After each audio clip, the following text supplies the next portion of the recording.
Bonjour à tous, alors aujourd'hui je vous propose donc l'exercice 2 du bac ES Liban 2019, exercice ici sur les suites, donc 3 parties. On va étudier ici la pyrale du buis, une espèce de lépidoptère de la famille des Crambidae, originaire d'Extrême-Orient. Voilà, c'est bien compliqué. J'ai donc été chercher sur internet un petit peu ce que c'était qu'une pyrale du buis. Donc c'est un papillon nocturne qui pond sur les feuilles de l'arbuste. Ça c'est vraiment pour les curieux, hein. Et ces chenilles, eh bien, elles peuvent dévorer des arbres très vite. Donc voilà l'idée du sujet. Donc c'est les papillons, hein, que vous voyez peut-être parfois autour des réverbères et qui au début sont des chenilles, hein, qui sont très voraces. Donc voilà. Alors l'exercice, donc on étudie, hein, le nombre de chenilles dans un camping en 2018 ici. Donc c'est par jour, hein, donc 1er juin, 2 juin, 3 juin. Et ensuite on a le nombre ici de chenilles en centaines. Voilà. Et on va étudier et comparer ces deux modélisations. C'est une petite modélisation parce que là il n'y a que 3 données. Et vous avez un premier modèle avec une suite ici géométrique, un deuxième modèle avec une suite définie par une récurrence, et on reconnaît, pour ceux qui savent, une suite arithmético-géométrique. Et en partie 3, on compare les deux modèles. Voilà. Alors quels sont les points intéressants? Bon, tout d'abord, c'est l'exercice réservé aux non-spécialistes, hein. Donc la première partie, c'est vraiment du cours sur la suite géométrique, hein. Pas grand chose à dire. Deuxième partie, on va étudier donc une suite arithmético-géométrique. Alors c'est pas les mêmes études qu'habituellement, parce qu'on admet beaucoup de choses. On vous donne directement, hein, la formule générale de la suite VN. Donc il n'y a pas l'étude classique où il faut montrer qu'il y a une sous-suite auxiliaire qui est géométrique. C'est directement, on vous donne la formule. Donc c'est plus simple, hein, qu'on peut le penser. Ensuite, on vous demande l'étude des variations de cette suite. Là, je trouve que c'est assez maladroit. On verra pourquoi. Parce qu'on vous fait étudier le signe des Vn plus 1 moins Vn. Donc ça a pu peut-être surprendre certains. Et ensuite, une petite partie, pour certains, toujours un petit peu délicate. On résout une inéquation, hein. C'est du classique, hein, mais on résout une équation avec du logarithme. Voilà. Donc ça, c'est les deux points vraiment qu'il faudra travailler.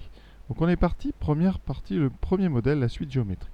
On modélise le nombre de chenilles le nème jour après le 1er juin. Alors déjà ça va être important, hein, au niveau des indices, par une suite géométrique de raison Q égale, donc géométrique de raison, donc Q égale 1,63. Alors déjà on vous donne la lettre Q, ce qui fait penser à toutes les formules sur les suites géométriques, hein. D'accord. Alors ça commence donc le 1er juin 2018, ça veut dire que U 0, ça correspond donc au 1er juin. Ici dans notre texte, vous voyez, en plus on vous donne la ligne n égale 0 ici, hein. Donc U0, et c'est 97, c'est assez clair, il n'y a pas de souci. Donc ça veut dire que maintenant, on va plus, alors là la difficulté pour certains élèves, c'est U1 n'est pas forcément égal à 180, hein, d'accord, parce qu'on modélise, donc on va remplacer les valeurs qui sont données ici et là, hein, par des valeurs qu'on calcule avec notre modèle. Et le modèle, c'est un modèle géométrique. Mais géométrique, c'est un processus multiplicatif. Ça veut dire qu'on va toujours multiplier par un même nombre. On part de U0, d'accord? On a 97, ça sera notre premier terme. Et on va, pour avoir le deuxième terme, multiplier par un nombre, par ici 1,63. Ça nous donnera notre deuxième terme. Et ensuite, une fois qu'on aura ce deuxième terme, on va le remultiplier par 1,63 pour avoir ici le troisième terme. Alors le premier terme s'appelle U0, le deuxième ici s'appelle U1, vous voyez, il y a un petit décalage. C'est pour ça qu'on parle plutôt de terme de rang 0, de terme de rang 1. Comme ça, il n'y a pas de décalage. Donc ici, le terme d'indice ou de rang 2, c'est U2. Ensuite, pour avoir U3, vous remultiplierez U2 par 1,63. Puis pour avoir U4, vous continuerez. Et donc, c'est une série de multiplications. Ce qui fait que la formule de récurrence qui permet de passer d'un terme au suivant pour avoir un plus 1, on prend donc un qu'on multiplie par 1,63, qu'on écrit plutôt dans l'autre sens, 1,63 fois un. Et ça, c'est valable quel que soit n. Ensuite, ça s'appelle la relation de récurrence. Et maintenant, la formule. Et si vous voulez un terme, si vous voulez U3 par exemple, et bien vous êtes parti de U0, je vais mettre U3, vous êtes parti de U0, vous avez multiplié 3 fois par 1,63.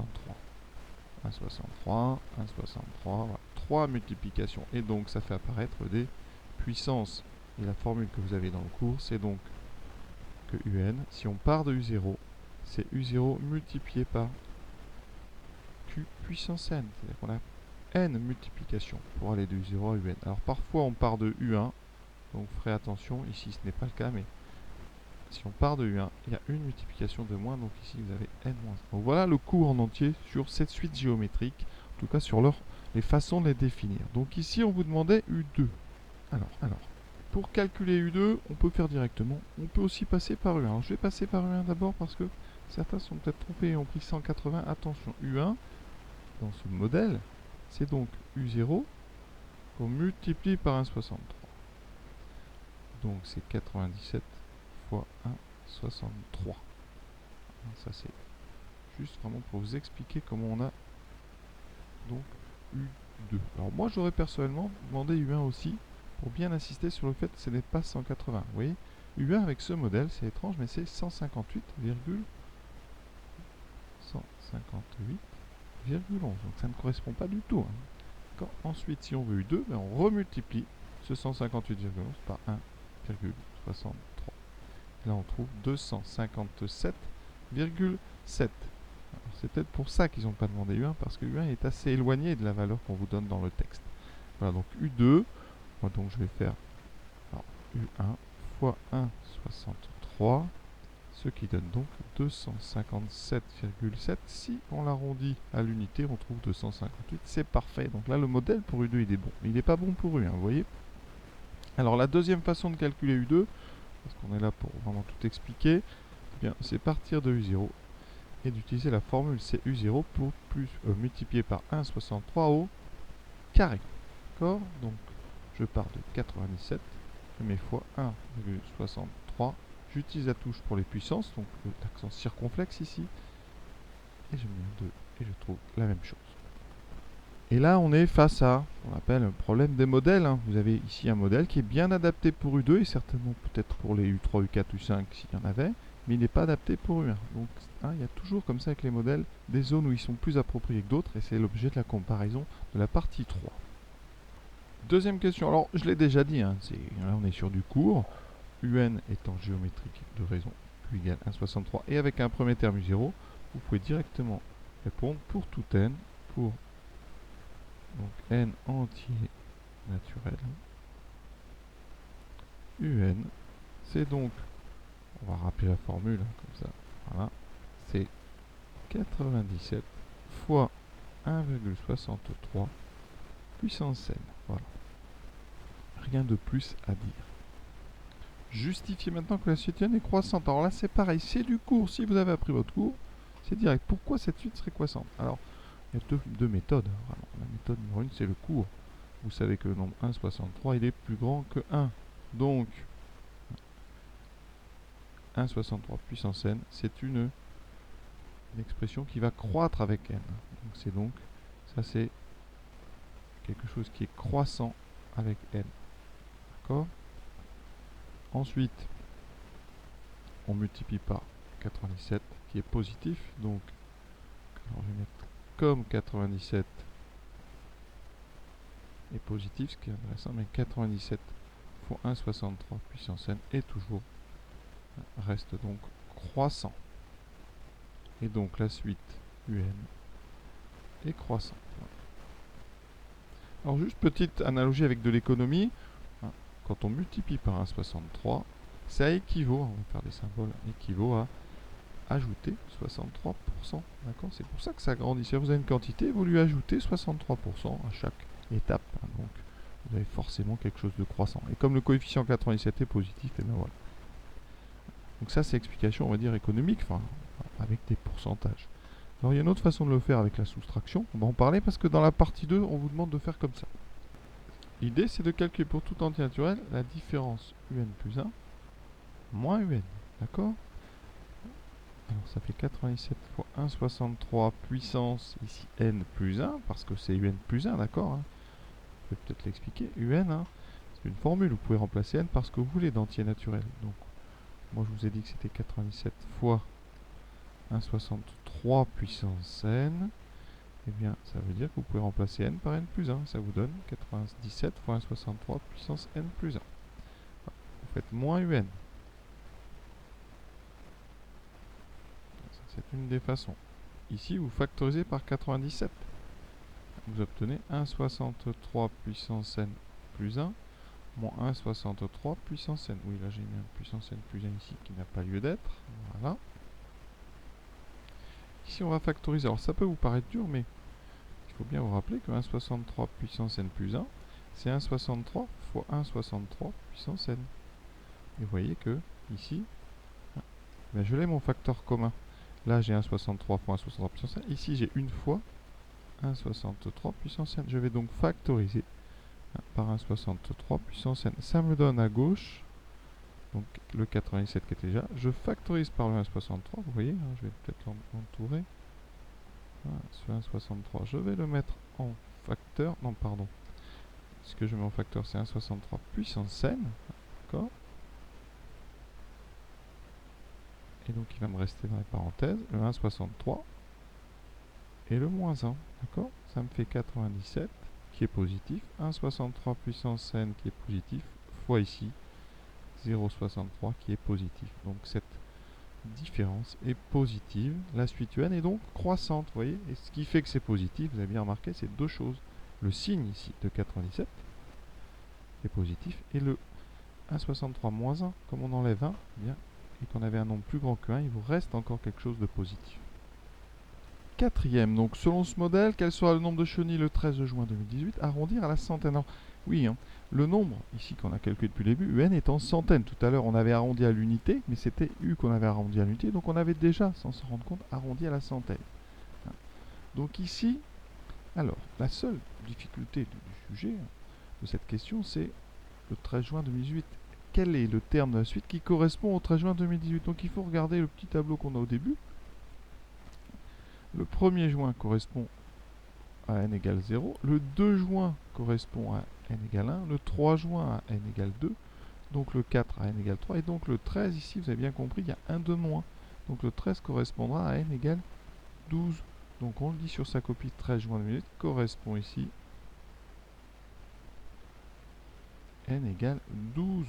Donc on va calculer d'abord U12, sans s'occuper des unités. Ça sera donc 97 fois 1,63 puissance 12, donc calculatrice, 1,63, non 97 fois 1,63 puissance 12, ça fait 34 121, etc. On arrondit, ça donne 34 121. D'accord, donc à peu près 34 121 centaines de chenilles. Fait 34 ici. Donc si on rajoute 2 zéros, vous imaginez le nombre de chenilles, on est à 3 412 000 chenilles à peu près. Et on écrit bien sur sa copie le nombre en chenilles, 34 121 centaines de chenilles, pour bien que vous répondiez à la question en termes de nombre de chenilles et non pas en termes ici de termes de la suite. Partie 2, modèle 2. Dans cette partie, on modélise le nombre de chenilles avec une autre suite, comme j'ai dit, une suite arithmético-géométrique. Ça veut dire que dans la relation de récurrence, vous avez une multiplication par une constante comme une suite géométrique et vous avez l'addition d'une constante comme une suite arithmétique. Voilà. Là, ça va rester assez rapide parce que je vous dis, on vous donne directement la formule. Et pour tester, j'ai regardé sur une Texas ce que ça donne ici. Donc j'ai tapé premier terme, vous voyez, ça va donner 180. Donc là, on est beaucoup plus près avec cette suite du terme U1, donc ça a l'air plus adapté pour U1. Alors pour U2, on va regarder tout de suite, ici, donc je vais changer ici la puissance par un 2. Est-ce qu'on sera plus près de U2?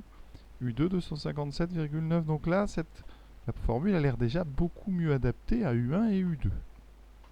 Alors ils auraient pu vous le demander, ça aurait été plutôt intéressant justement d'expliquer que c'était bien adapté pour les premiers termes de la suite.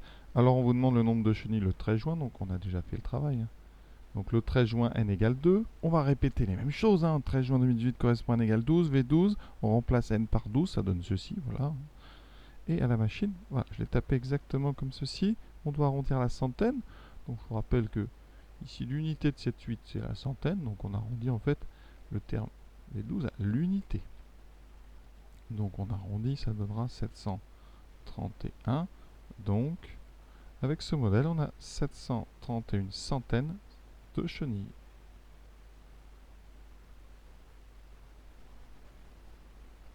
Donc voilà pour cette question. Deuxième question. En étudiant le signe de Vn plus 1 moins n, montrez que la suite Vn est croissante. Donc vous n'avez pas le choix. Vous devez utiliser cette méthode de soustraction. Petite difficulté pour certains, c'est peut-être voir. Il y a deux relations. La relation de récurrence et celle définie ici. Donc il faut prendre la deuxième. Donc, Vn plus 1 moins Vn. Avec la deuxième formule, ça donne donc un tiers. Vous allez voir, c'est pas aussi simple que ça. C'est des gros calculs, pas très longs, mais il y a quand même des choses. 0,91 puissance n plus 1, plus 3100, moins la même chose, mais au rang n.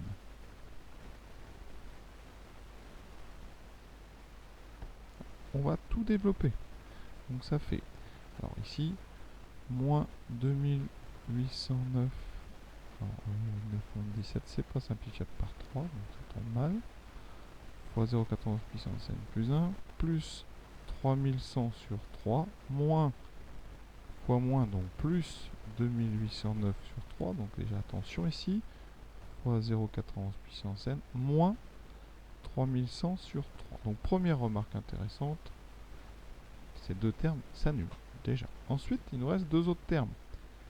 Alors qu'on va pouvoir factoriser assez vite par 2809 sur 3. Donc je vais le faire tout de suite.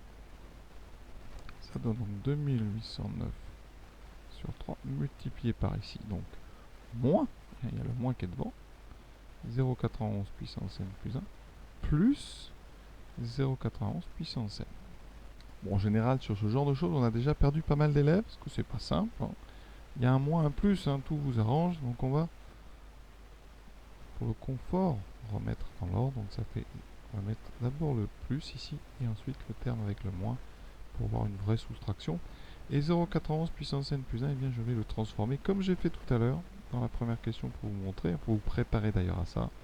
Là, on a donc 0,91 puissance n fois 1, je rajoute juste 1 pour la factorisation, hein, moins, alors 0,91 puissance n plus 1, c'est 0,91 puissance n fois 0,91, d'accord? Et donc, vous voyez, on a un facteur commun. Ce 0,91 puissance n, je vais donc le mettre en commun.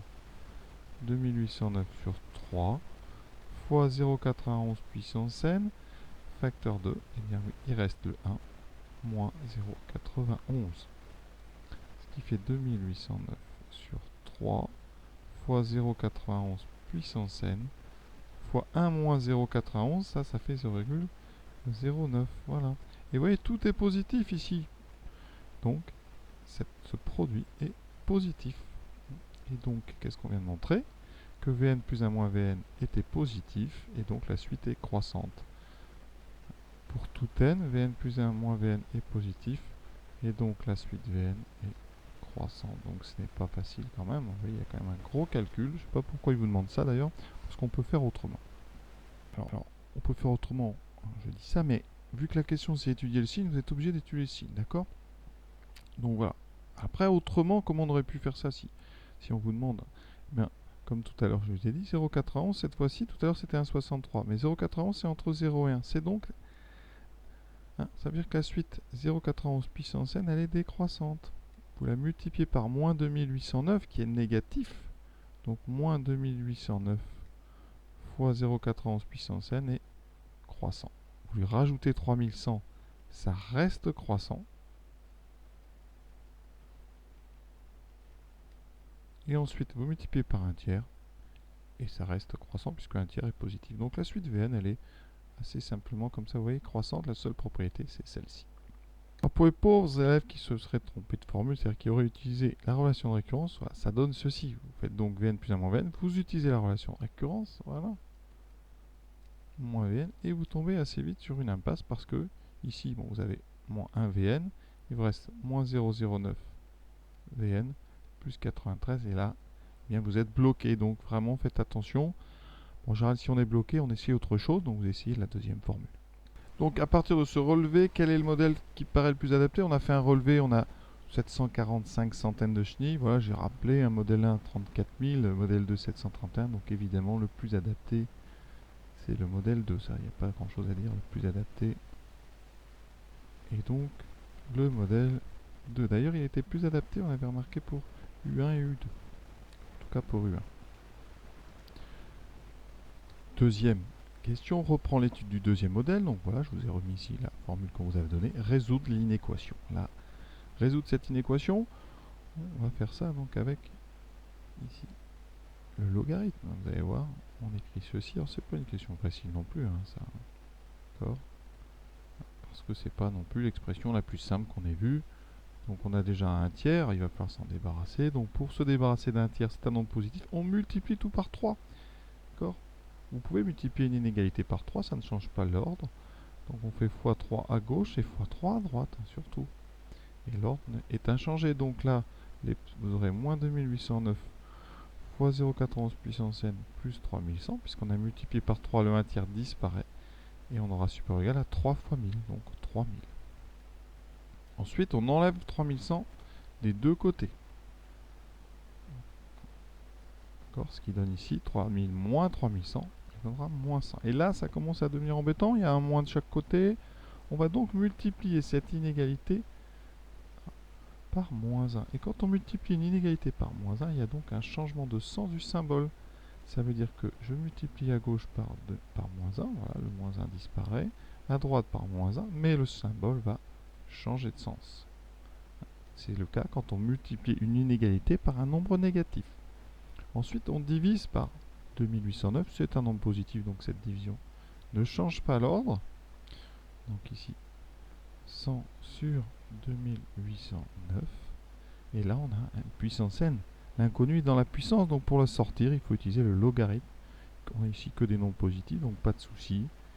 On aura ln de 0,91 puissance n plus petit que le logarithme de 100 sur 2809. Voilà, on le laisse comme ça, ce nombre-là. Seule chose à faire, c'est comprendre qu'ici le logarithme va permettre de sortir ce n en coefficient. C'est l'intérêt du logarithme en ES. Voilà, et maintenant, il va falloir enlever ce ln de 0,91. Une difficulté de plus. Parce qu'il faut diviser par ln de 0,91. Et il faut savoir que ln de 0,91, c'est un nombre négatif. Logarithme, ça s'annule en 1, donc en dessous de 1, pour des nombres plus petits que 1, ça sera négatif. Donc la division par ln de 0,91, qui va amener à droite ln de 100 sur 2809 divisé par ln de 0,91, cette division, elle va changer l'ordre et on retrouve un n supérieur à. Et on a ici une expression qu'on va évaluer à la calculatrice. Et on trouve 35,36, etc. Comme n est un entier, alors on va écrire ce 35,36, mais ça veut dire que n sera supérieur ou égal à 36. Et donc sur la copie, on écrit donc n est supérieur ou égal à 36. Donc voilà, ça veut dire qu'ici, c'est à partir de n donc égale 36 que Vn va être supérieur ou égal à 1000. Donc vous voyez, c'est compliqué de résoudre une équation comme ceci. Et après, on interprète. Dans le contexte de l'exercice, qu'est-ce que c'est que ce n égale 36? Donc on va reprendre. Ici, à chaque fois, vous avez remarqué, on en a parlé plusieurs fois, on a 1 de moins. D'accord? Donc si ici j'ai 36, alors ici, ça serait finalement 35. Alors attention, parce que là, ça commence à être compliqué, parce qu'on est en juin, donc on a dépassé, on va passer en juillet là.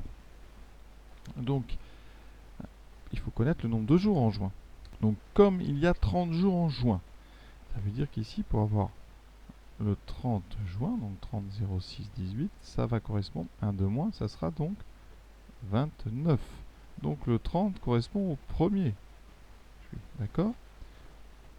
D'accord, on peut le dire en juin. Donc 30 juin, ça fait n égale 29. Donc 1er juillet, n égale 30. Nous on veut 36, donc ici on rajoute 6, donc on sera le 7.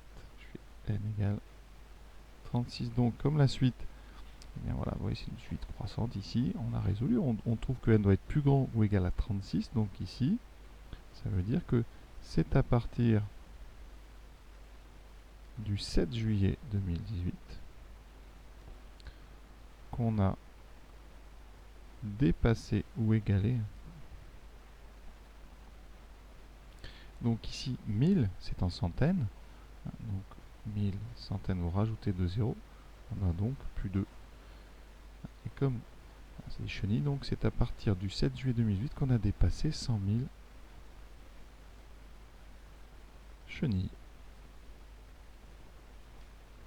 Voilà, et l'exercice, donc ici, est terminé. Maintenant, je vais vous proposer une deuxième façon de résoudre une équation, alors qui est acceptable à mon avis, parce qu'on va faire de façon très rigoureuse, et on va utiliser ce qu'on a fait dans le sujet. Alors ici, on vous demande donc de trouver et de résoudre une équation, donc c'est-à-dire de trouver des entiers. Des entiers, donc à partir duquel Vn va être plus grand que 1000. Alors ce qu'on a déjà démontré, je vous rappelle, c'est que la suite Vn, elle est croissante. Ça a été démontré. D'accord? Donc l'idée, c'est que puisqu'elle est croissante, il suffit de trouver le premier terme à partir duquel on a dépassé ou égalé 1000, et à partir de là, bien, tous les termes suivants, et seulement les termes suivants, vont dépasser ou égaler 1000. C'est pour ça qu'à gauche, vous voyez, j'ai fait deux calculs. Hein, j'ai calculé le terme V35 à la calculatrice. Hein, donc, évidemment, ça m'a pris un peu de temps, puisqu'il faut... Je ne savais pas que c'était 35 la réponse, donc j'ai balayé un petit peu, j'ai fait des tests. Et donc, j'ai trouvé que V35, c'est 998,8. Et j'ai trouvé que V36, c'était à peu près 1001,9. Donc, conséquence de ces trois choses-là. Et les trois, il faut vraiment avoir démontré que la suite est croissante. V36, donc vous avez bien compris, il est supérieur ou égal à 1000. La suite est croissante, donc, quel que soit n supérieur ou égal à 36, on sait que Vn va être plus grand ou égal à 1000. Ensuite, on sait que V35 est plus petit strictement que 1000. La suite étant décroissante, donc, quel que soit, ça c'est le symbole de quel que soit n, donc inférieur ou égal à 35, Vn va être strictement plus petit que 1000. Et donc c'est fini. Bilan de ces deux choses, donc, eh bien Vn est plus grand que 1000. Ça équivaut, vous voyez, à ce que j'ai dit, à n supérieur ou égal à 36. Donc, évidemment, vous trouvez que ça va bien plus vite. Hein, je suis tout à fait d'accord. Alors là, c'est à voir. Si vous savez vraiment bien faire les logarithmes et que vous avez réussi à le faire, il faut faire les logarithmes. C'est beaucoup plus... Ça fait plus classe, on dira. Si après, vous avez vraiment du mal avec le logarithme, qu'on a démontré que c'est croissant, parce que vraiment là, le point fort de cette chose-là, c'est qu'il faut insister sur la croissance de la suite. Si vous ne parlez pas de croissance de suite, votre raisonnement n'a pas de valeur. Hein, donc c'est vraiment le fait que la suite est croissante à ce moment-là qui fait que, bien, vous voyez, comme V36 est plus grand que 1000, dès qu'on est plus grand que 36, on sera plus grand que 1000. Et pareil, comme vous avez dit que V35 est plus petit que 1000, strictement, eh bien avant 35, on sera plus petit que 1000. Donc les trois arguments sont absolument impératifs. Hein, ne mettez pas que V36, ça n'aurait pas d'intérêt. Il faut vraiment avoir V36 qui dépasse 1000 ou qui égale 1000, V35 pour montrer que juste avant 36, ça n'a pas passé 1000. Et ensuite, le fait que la suite est croissante, c'est là l'argument qui va emporter tout. Et donc vraiment, voilà. Alors, vous pouvez choisir ce raisonnement-là, à mon avis, vraiment. Mais il faut le rédiger clairement, comme ça, vraiment en insistant sur les trois choses importantes. La plupart du temps, mes élèves oublient un petit peu et ne font pas le V35, ne disent pas que la suite est croissante. Il faut vraiment avoir les trois arguments, les uns en tous ensemble. C'est un tous raisonnement, un argument qui manque et le raisonnement est défaillant. Donc voilà ce que j'avais à dire sur ce sujet que je trouve pas si mal que ça finalement. Plutôt intéressant. Il aurait peut-être pu être travaillé un petit peu mieux sur par exemple les valeurs U1, etc. qu'on a vu dans la vidéo. Voilà, j'espère que ça vous a plu en tout cas. Je vous souhaite une bonne fin de journée à tous.